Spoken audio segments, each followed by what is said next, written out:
কে বন্ধু কে শত্রু চেনা বড় দায়। সুপ্রিয় দর্শক, আসসালামু আলাইকুম। বাংলাদেশের রাজনীতিতে আবারও নেমে এসেছে এক কালো অধ্যায়। ক্ষমতার লোভে অভ্যন্তরীণ কুন্দলে আদর্শের বলি হচ্ছে ভ্রাতৃত্ব। কে বন্ধু কে শত্রু চেনা বড় দায়। কুমিল্লার লালমাই উপজেলা বুচ্চিবাজারে গতকাল সন্ধ্যা শান্ত বাজারে বুক ছিঁড়ে শোনা গেল এক হিংসার উল্লাস। কে শিকার কে শিকারী, উত্তরটা বড়ই ভয়ঙ্কর।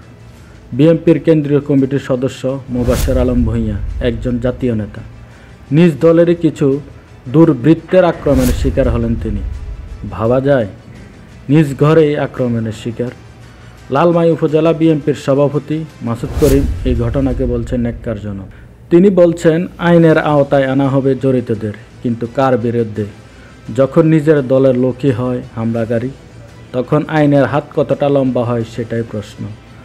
আর ইউসুফ আলী মীর পিন্টু তিনি তো বলছেন, আমাদের নেতা মনিরুল হক চৌধুরীর বদনাম করার জন্য এমন ঘটনা ঘটিয়েছে কিছু লোক। তাহলে কি এটা একজন ব্যক্তির উপর হামলা, নাকি এর পিছনে লুকিয়ে আছে আরও গভীর কোনো ষড়যন্ত্র? এ যেন এক ক্ষমতার লড়াইয়ের এক নোংরা রূপ। লালমাই থানার অফিসার ইনচার্জ মোহাম্মদ শাহ আলম তিনি বলছেন, যুবদল নেতা ফরহাদের নেতৃত্বে হামলা হয়েছে।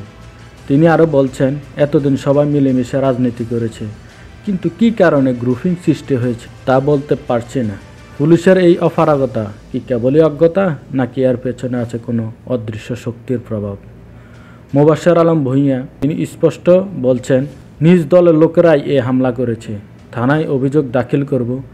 এই অভিযোগ কি শুধু কাগজের পাতায় সীমাবদ্ধ থাকবে, নাকি এর কোনো সঠিক বিচার হবে?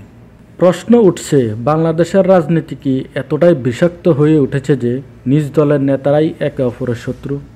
অভ্যন্তরীণ কোন্দল কি এতটাই প্রকট যে একজন জাতীয় নেতাকে প্রকাশ্যে দিবালোকে হামলা করা হয়?